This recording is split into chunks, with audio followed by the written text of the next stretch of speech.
The following is a special presentation of Tony Kurre Radio.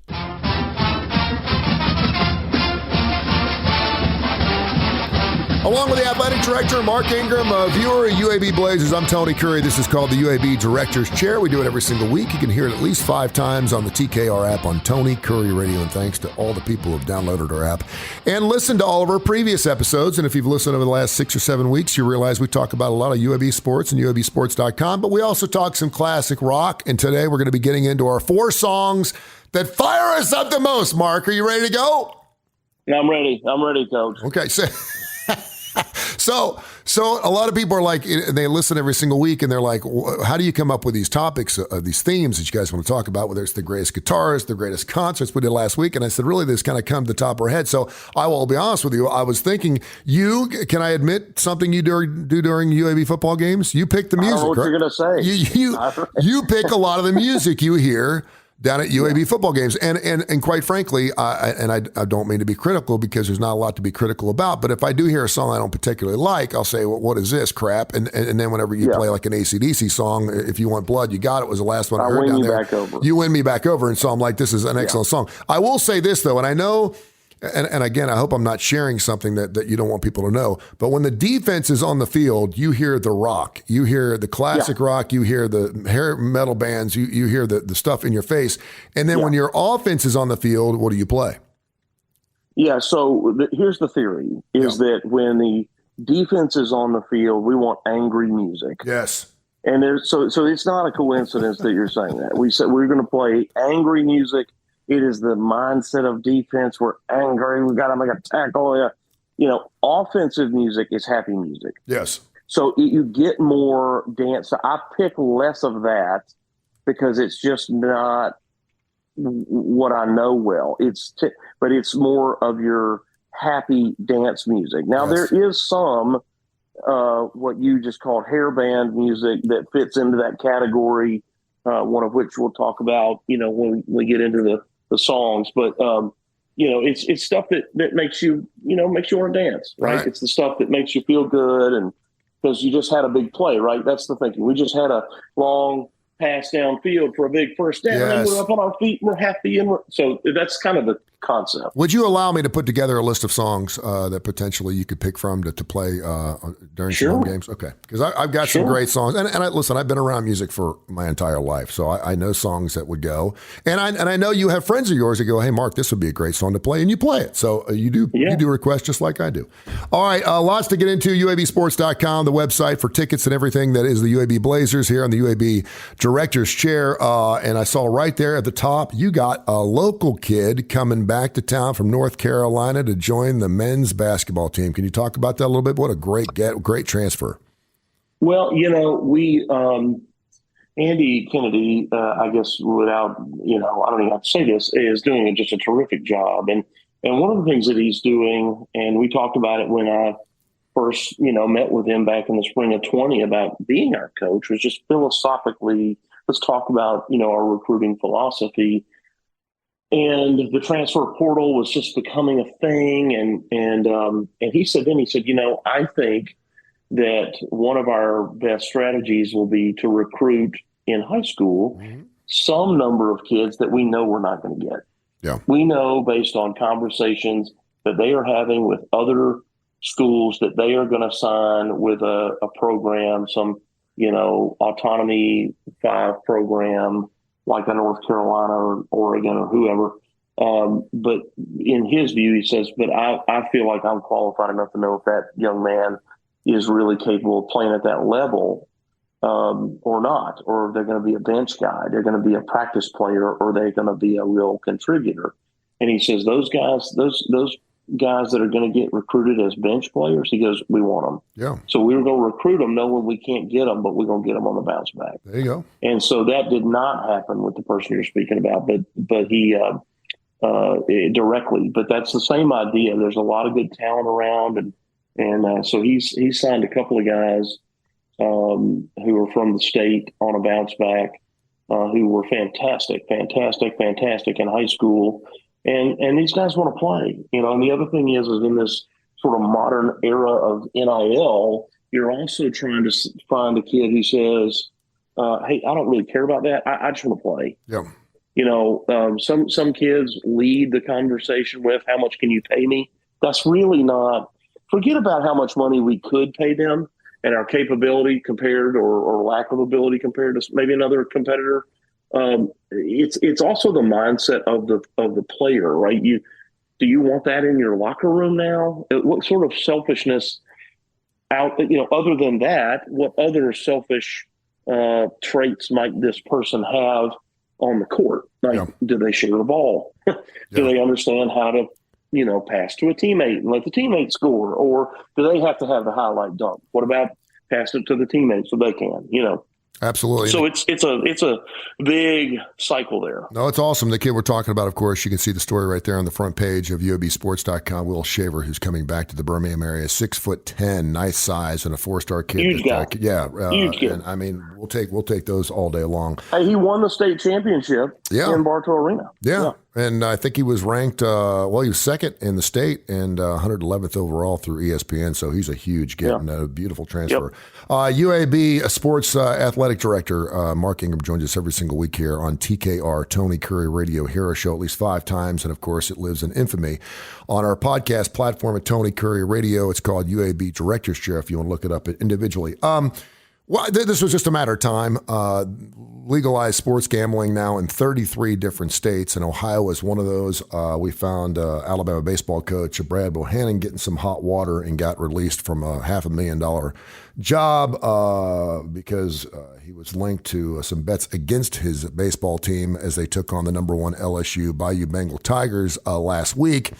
And, of course, Alabama lost that baseball game 8-6. And now a news story coming out from the University of Iowa and Iowa State, gambling activity from student athletes. This includes 111 student athletes with those 2 particular schools.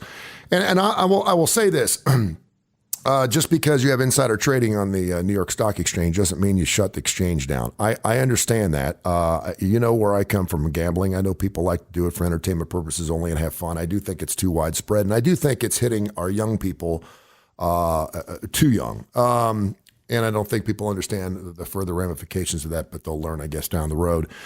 So this is just a matter of time before this happened. But there are particular things in place, much like there was with the Alabama situation, where Ohio regulatory people saw this before the game actually went off. They took the game off the list. And there are people, this is their job, to be looking at sports gambling activities to know when things don't seem right. And when you have a huge line movement in a college baseball game, something traditionally people don't bet on, there's something up and it will be investigated. So if you're one of those people that think you can pay someone under the table or whatever as a student athlete and get away with it, you will be caught. It will happen. But what's your thoughts? You're an athletic director. First of all, let's back it up a little bit. What kind of discussions do you have with your student athletes, particularly now since sports gambling at all levels is so prevalent?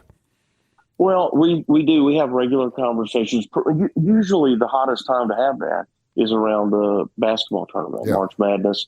Like I don't even fill out a bracket. My children get mad at me. Dad, we're just doing this in the house to see who gets the most right, And I'm like, I know, but so you're going to tell somebody that, and then somebody's going to think they got to launch some investigation into whether or not I took money off my 14-year-old daughter because I got more games right or whatever. Or, I got to eat an extra cupcake or whatever. You know what I mean?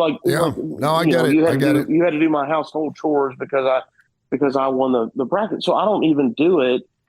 So that's when we have, the most conversation really, because it feels like it's most prevalent.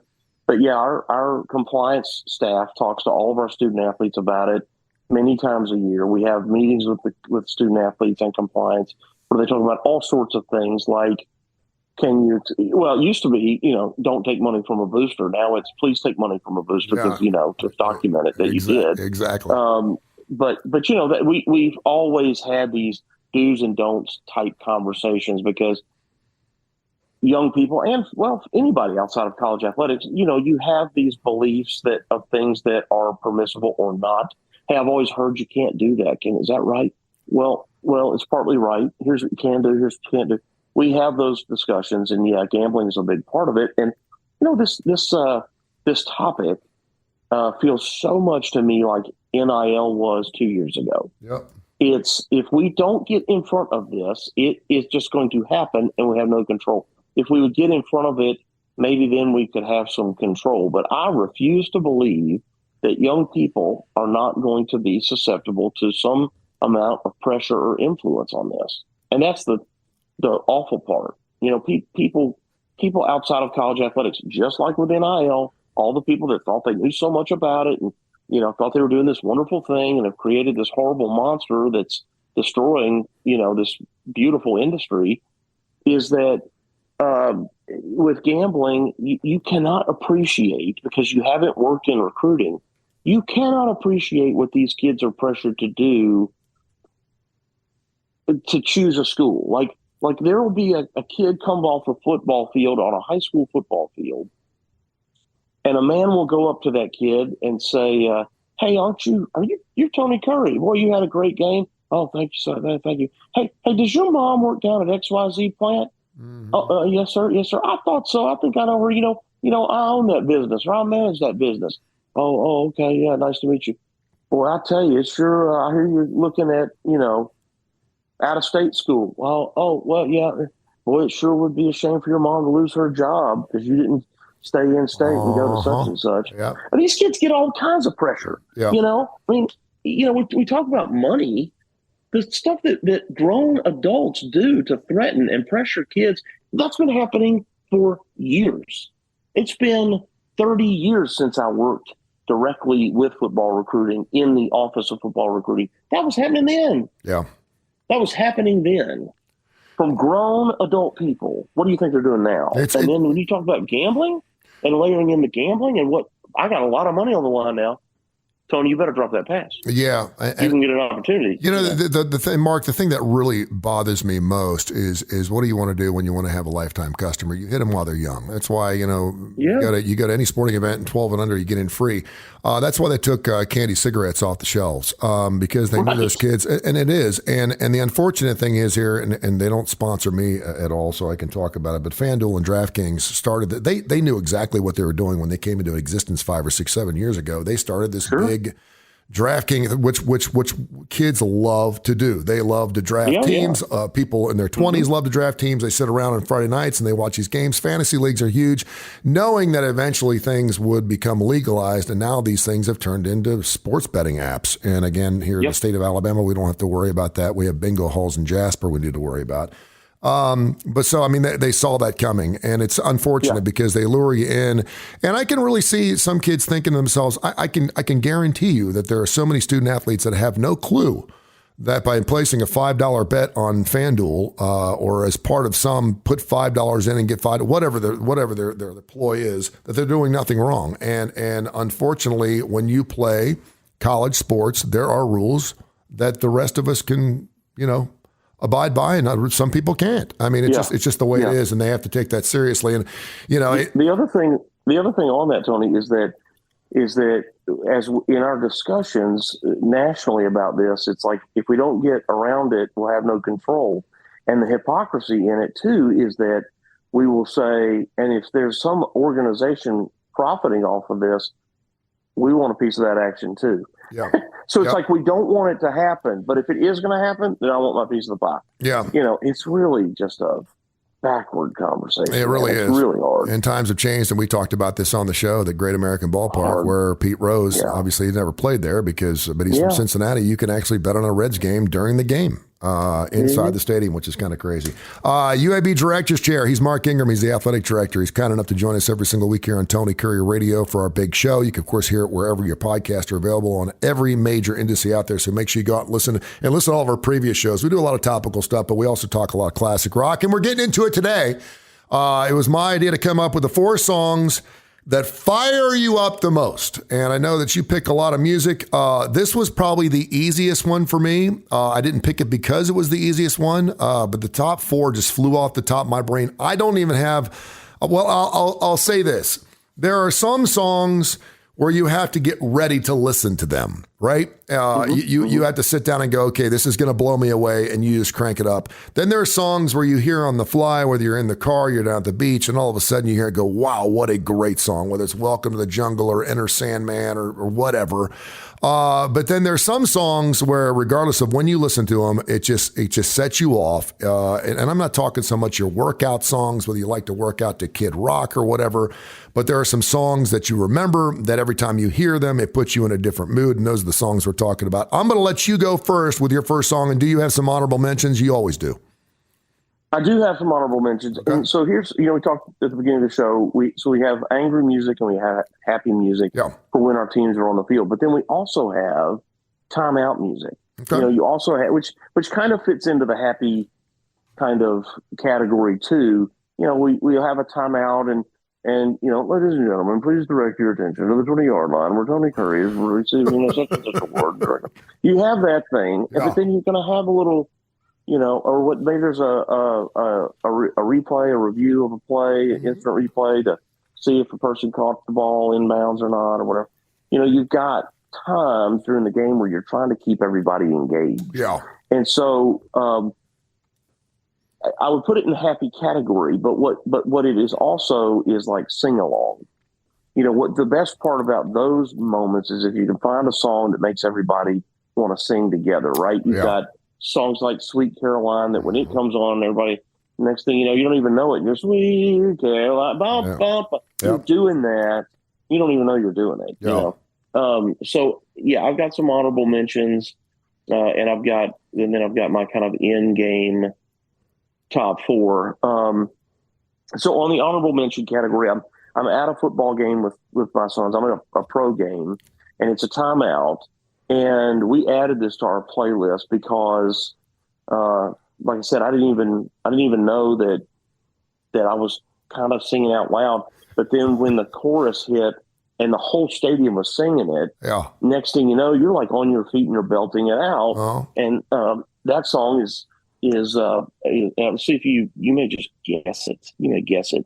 This is by the Outfield. Uh-huh. What song do you think it is? Your Love. By the Outfield. Your Love. Your Love. Yeah. Josie's on a vacation far. Right. And then when it's, next thing you know, everybody's on their feet. No, it's a great song. Right? It's a great song. And what are they singing? Yeah. Give it to me. Yeah. Your Love.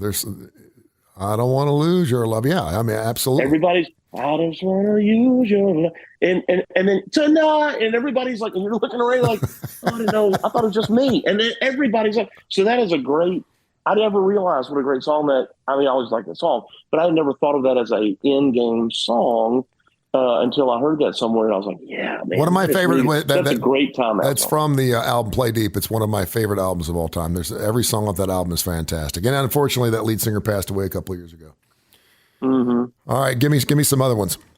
Yeah, another one. I was at a basketball game and a college game, and a band was playing this song. And then, as you know, basketball, the breaks are really brief, and so this song cut off right at the chorus. And little did we all realize this was at a big basketball event, and everybody in the place is singing the chorus, which is Living on a Prayer.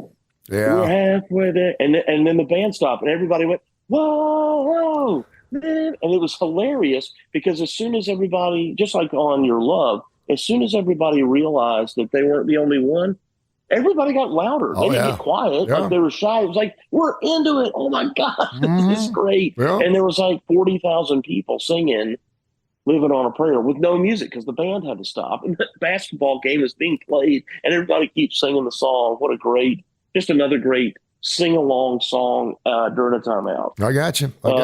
Yeah. So one that I am desperate for my son to use in baseball as a walk-up song, that he won't do it. He won't do it. But I've heard it one time before with a pitcher during his warm-up music.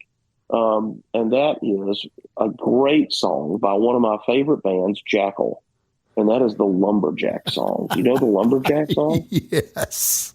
You want to So Jesse James Dupree is going to get up there, which I saw him at the Electric Ballroom. I also saw Jackal open for ZZ Top. And he is going to, he comes out with a chainsaw and he starts ripping that chainsaw. And that's what starts that song. Yeah. And so he starts on into that. And it's this dun, dun, dun, da da da da da da da, and it's really heavy, and it's got this gravelly kind of sound to it. But man, it's got so much swagger and so much attitude. And you go strutting up from the on deck circle up to the batter's box, and that thing's happening. You're about to rip one down the line, man. That's it's perfect because it's lumberjack too. You're talking wood. Yeah, no, you're right. It's perfect. That's killer. That's killer. So a great positive song, happy song in football. Big play in football. We just got the ball down the field, first down, and you're playing Jump. Yeah, you're playing Jump by Van Halen, right? Mm-hmm. That's a fun get on your feet song.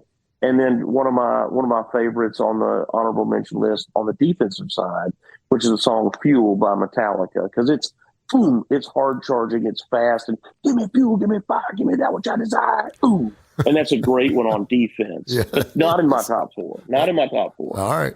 Well, give me one that's in your top four. Those are good. I'm giving you all my honorable mentions, man. You got to do your top four. Well, I'll give you my first one, and it was the first song that came right off the top of my head. So every Friday night, I had just moved to Louisville, Kentucky. I was 19 years old, and all I had in my apartment was a 55-gallon aquarium. I had a bed with no box springs. I had no furniture, and I had Tupperware. That was it. But I also used to play parties. And so I had two Technic 1200 turntables that are super nice turntables, and I had two SP3 PV speakers that went about 800 watts apiece. And they were the only things in my apartment. When I had dates, it was weird. I got news for you. Anyway, my fish didn't like it either.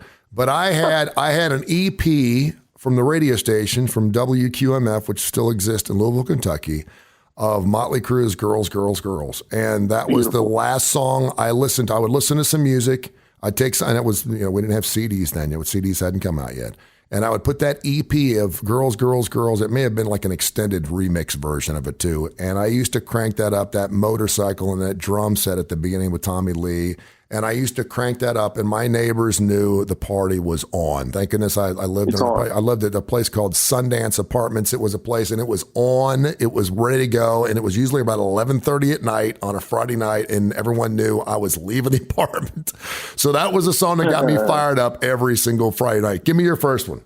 That's a great one. And so I started to put similar songs, same band, started to put on my honorable mention list, which is Kickstart My Heart, because it has the same kind of feel to it. No doubt. That you're talking about. Okay, so my first on the of the top four, I'm going to go. So a lot of people think that Hell's Bells is a great song on defense, and it is.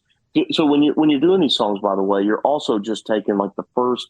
You don't have that much time, so you're only talking about 15 to 25 seconds, and so it's really the first 15 to 25 seconds of a song. You might have a song that's a terrible song, but the first 15 to 25 seconds are great. Yeah. So Hell's Bells is great, and a similar song, which actually is more frequently played, is For Whom the Bell Tolls by Metallica. Yes. So you've got Hell's Bells by AC/DC or For Whom the Bell Tolls. It's that deep, church bell, boom, boom, and so it's ominous, right? It's dark. It's ominous. Those are great songs for your defense. By the way, do you have to pay licensing on the music you play?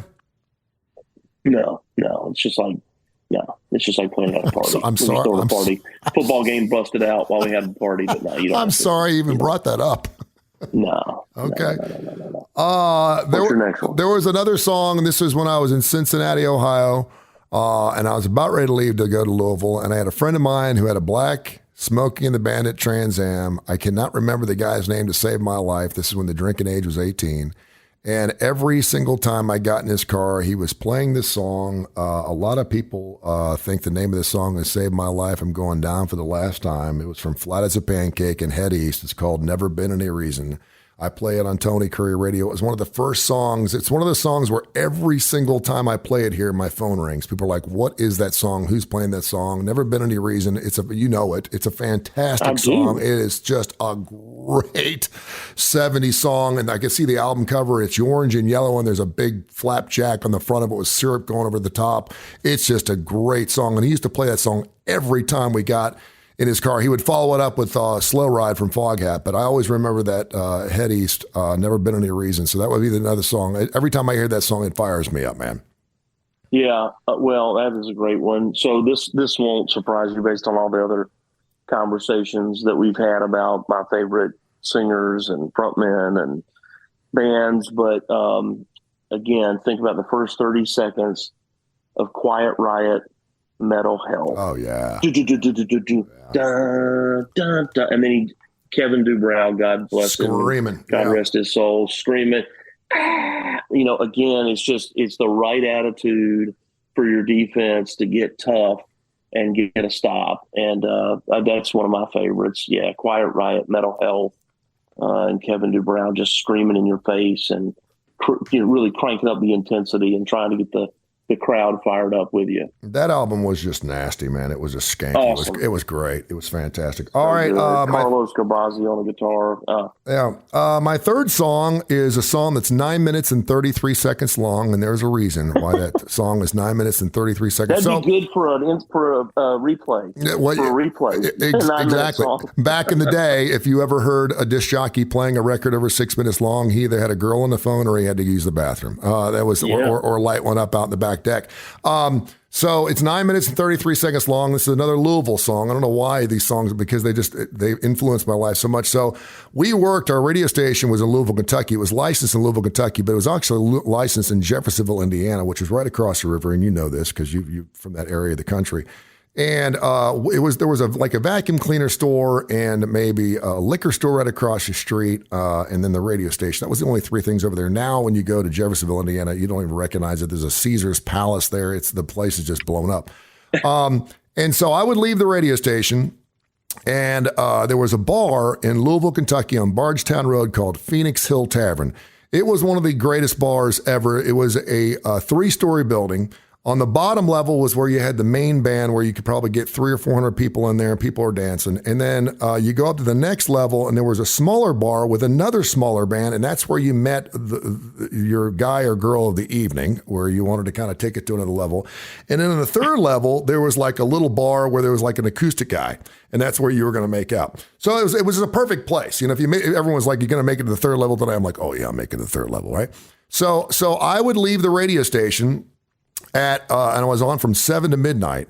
I would leave the radio station at 11:51, and I would play Jungle Land from Bruce Springsteen from Born to Run. The last song, because I knew it was 9 minutes and 33 seconds, and I knew I could get in my car, leave Jeffersonville, Indiana, make it to Bardstown Road, and they had a spot on a Friday night in front of Phoenix Hill Tavern for Tony Curry parking. It said Tony Curry parking right outside the club, and no one parked in that spot.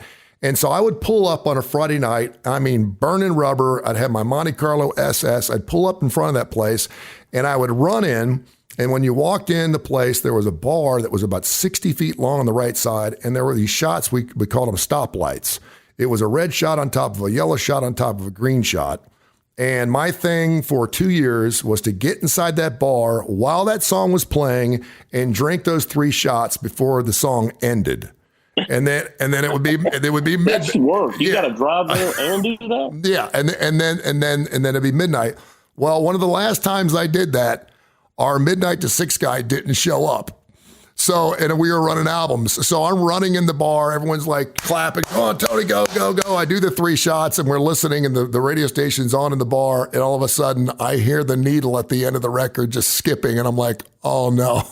So I had to get back in the car, drive back to Jeffersonville, Indiana, tune up the next song, and wait for the overnight guy to show up. But I always remember that song. It was the way I started my weekends. I did it with Jungle Land and Bruce Springsteen. Oh gosh, the boss. There you go, the boss. The boss. Yeah. 9 minutes and 33 seconds, bro. That's a great song too. Oh, it's so good. That is good. Yeah. So my last 2 are not stumpers for you, but probably. So sticking with the defensive side of the ball, have you ever seen the movie that Mark Wahlberg stars in called Rockstar? I have not. I need to, but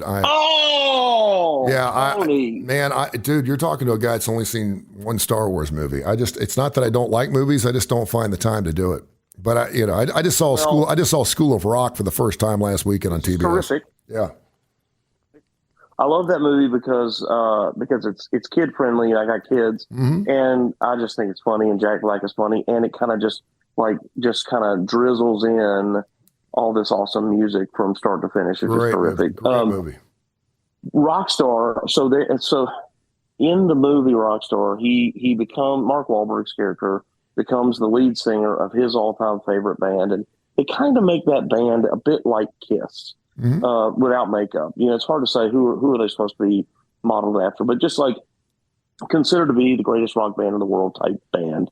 And by strange circumstance, they need a lead singer, and he has been playing in a tribute band for this band, so he knows all the words to all the songs, and he sings it just like they sing it and all that. And he ends up having an opportunity to audition, and he gets the gig. Well, the name of the band is called Steel Dragon.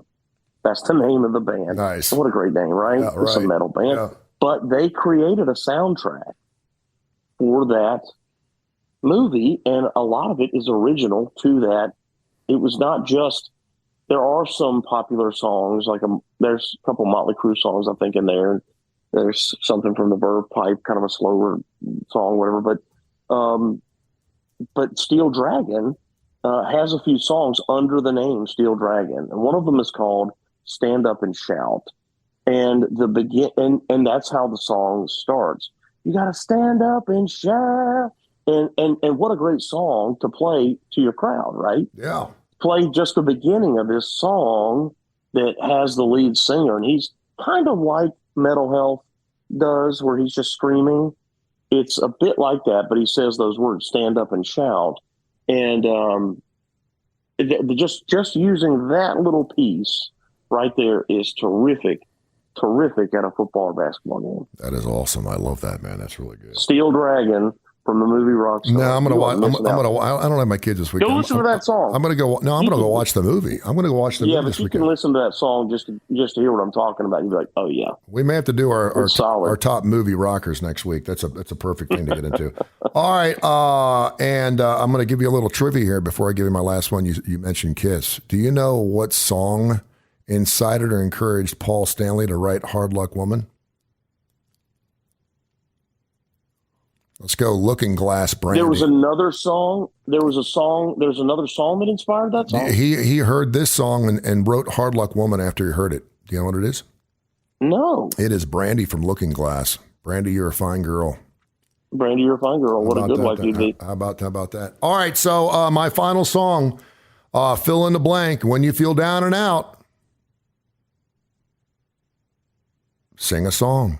I love the Earth, Wind, and Fire song, man. Every time I hear sing a song from Earth, Wind, and Fire, dude, I don't care when the hell it is. When I hear that song, Earth, Wind, and Fire, I sing a song. It's a perfect song. And do you know why? Because in 1974, it was either 74 or 1972. These are the songs that fire you up at a game? These songs fire me up in life, my friend. I think it was 1972. When Sesame Street first came on the air. It was on PBS. This is when we had 4 stations, folks: CBS, NBC, ABC, and PBS. Alabama Public Television. We had Cincinnati or Ohio Public Television, OPT. And I remember my mom sitting me in front of the TV at 6 o'clock in the morning. She's like, "There's this brand new show called Sesame Street that's coming on. I think you're really going to like it." And I was like, all right. And I was 6 years old, and I'm having my bowl of Count Chocula, and these puppets, these Muppets, whatever, Kermit the Frog and Ernie and Bert, they come out and they're sing a song from Earth, Wind, and Fire. It was one of the first clips that I ever saw, and I still remember that. And there's one Muppet, and she's got her face down in her hand, and she's feeling down and out. And one of the other Muppets comes, when you're feeling down and out, you should sing a song. They go into that song, and I still remember sitting in front of that. I don't remember much about my childhood, but I still remember that. And whenever I hear that song now, it's like everyone in the car, shut up. I crank it up. I'll go back and replay it. I love Earth, Wind, and Fire Sing a Song. It's just the happiest song in the world. I love it. Well, it's a great one. And there's a lot of really good, obviously they have a lot of good music, but there's a lot of really good songs that you hear, like Let's Groove. Oh, man. That's a great one at a game. That makes you kind of want to dance. That's a good one for offense. I didn't put them on my list, but we use that song. September, Boogie Wonderland. I mean, come on, man. Yeah, Boogie Wonderland. Jeez, dude. Terrific. Oh, unbelievable. Those are good ones to play for your crowd, for sure. Mm-hmm. Your offense would be throwing Right. touchdowns every time they had the football. If you played Boogie Every Wonderland. time. Every time. Tell Boogie Trent Wonderland. Dilfer to play some Boogie Wonderland. Yeah, we'll have to get that going in the locker room. All right, so my last one. Yeah. This is a stumper. You don't even know this one either. Okay. I love that. Yeah, I know. So, yeah, one of my buddies. We're getting ready to play, in Protective Stadium for the first game, and I said to a couple of my friends, I said, hey, we've got an opportunity to start, a lot of things new and fresh and different, and we've probably had too many opinions, not just from my friends, but I mean like within our department and fans and coaches and whatever, trying to make these decisions. But we're going to try to roll this song in. So I was talking to my friends. We need to, what music do we run out to? What music do we kick off every time? We can create some things that we want to be our thing. And so you're going to start hearing us, and I don't want to give away when, but we're going to start playing this song by Motorhead. Oh, yeah. And the song is called The Game. Oh, I do not know And that song. a friend of mine told me about it, said it was written for the WWE, and that apparently there was a character, one of their wrestlers was going to use it and then didn't use it or something like that. And so this song, and it's menacing, and, Lemmy, what a voice, and so you hear this gravelly kind of sound from him. And again, just listen to the first, 20, 30 seconds. It's not about the whole song. It's about, 30 seconds leading into the opening kickoff or the halftime kickoff or something like that. It's pretty awesome. It's time to play the game. The Game. Yeah, it's great. From Motorhead. The Game. Motorhead. Very good, my friend. I love doing this. This is fun, man. This is fantastic. I love those sports songs. All right, so next week it's your shot. You talk about what you want to talk about next week. You got some time. I'll be ready to go. All right, we'll have to think about it. Keep getting us winner chicken dinners there on all the fields you play on at UAB Sports. And, of course, people can find you at UAB_AD on Twitter. He is Mark Ingram, super gracious and super thankful that he comes on every single week here for the UAB Director's Chair on Tony Kurre. Hey, man. Yeah, man. Follow your Blazer softball team, who finished regular season in second place. All right. Got a double bye in the conference tournament starting today. So follow the Blazers and pull for them. They got a real shot with having that double bye. They got a real shot at winning a championship. We'll see how they do. And AJ Doherty, in his first year as our softball coach, Conference Coach of the Year. How about that, huh? Along with Sierra Frazier, our catcher, who was the Conference Player of the Year. Pretty awesome. That is great stuff, man. Thank you so much. Appreciate you. We'll catch up next week. Thanks, Tony. See you, man. This has been a special presentation of Tony Kurre Radio.